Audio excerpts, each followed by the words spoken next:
There are basically four primary pollutants. There's sulfur dioxide, which usually comes from coal and oil plants, and it's really bad for human lungs and also for plants. Lead can commonly be found in gasoline, think like leaded gasoline. It's also found in older types of paint, which is still used in some people's houses. It's really bad because it can get in your blood, and you don't want to have a heavy metal inside of your blood. It can also get into your brain and really cause a lot of measurable neurological problems. Carbon monoxide is that stupid thing my smoke detector keeps bothering me about. It's primarily produced by gasoline and can be very deadly. And then there's particulate pollutants. They're basically little fragments of stuff that gets combusted, like wood or sometimes gasoline. If they travel too far down your lungs, as opposed to primary pollutants, there are secondary pollutants. This is basically when the primary pollutant comes out of whatever the source is and goes into the atmosphere. It undergoes a chemical reaction with the things that are in the atmosphere and turns into some new, evil, worse thing. A really good example is sulfuric dioxide, which can go into the atmosphere and convert into sulfuric acid, which is better known as, which is harmful to just about everything. But is all pollution really the result of human activity? Not necessarily. Volcanoes, for example, can produce sulfur dioxide. Wildfires are usually the main producer of particulate pollution. Even the intestinal tracts of domestic livestock produce methane. Although that being said, most pollution is caused by human interactions with the environment. Okay, so because this section is kind of all over the place, I'm now going to talk about energy production. Electricity is produced at power plants, which are basically buildings that take a certain kind of fuel and convert that potential energy into electrical energy. Different kinds of power plants are categorized based off of the kinds of fuel that they use. For example, there are non-renewable energy sources and renewable energy sources. Non-renewable meaning that you can't get more of them once you use them up, and renewable meaning that there's an endless supply of the resource. An important thing to understand when talking about electricity production is energy efficiency. Basically, efficiency is how much energy you keep based on how much you put into it. Here you can see that as we go along the line, we lose energy through the production of coal. But this is because no system is 100% efficient, and you always lose energy usually as heat. So how do most power plants actually work? Basically, you burn some kind of fuel, and this will boil water, and then once boiled, the steam will turn a large turbine, which connects to a generator, which produces electricity. Now it's time to meet the different kinds of energy sources. In the United States, you can see we mostly use non-renewables, but sometimes we do splurge a little bit and use some clean energy as well. Nuclear is in its own little category we'll talk about in a second. Coal is pretty much just a really, really condensed fossil that turned into a rock. By burning the organic matter in the coal, you can produce more energy than you actually put into burning it. One upside of coal is that it's really easy to mine and find underground. Therefore, you can make a lot of energy very cheaply using coal.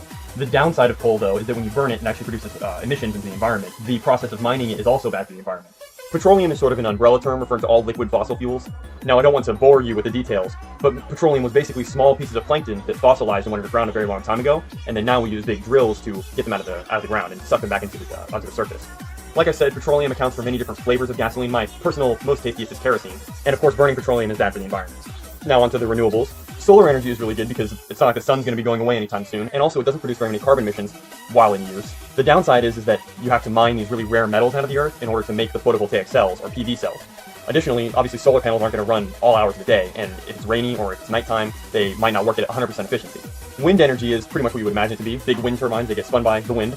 The downside is that it produces almost no electricity. I'm serious, like, a wind turbine in a year will produce as much electricity as a nuclear power plant will produce in like 25 seconds. I'm not a big fan of wind. It really sucks. It really... And they kill birds. Birds, people. Hydroelectric power is where we start to see renewables really taking the center stage. All forms of hydroelectric power will run all day and night, rain or shine, no matter what.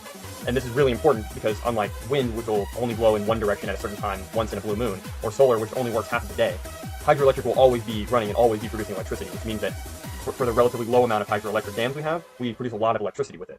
And who's that? Right there. Oh, Mr. Nuclear. Nuclear energy? Nuclear energy produces more electricity than all other renewable resources combined. Nuclear energy is super cheap to put together compared to the amount of electricity that you get out of it. One nuclear power plant is enough to make up for 1% of America's energy infrastructure. A nuclear power plant basically works by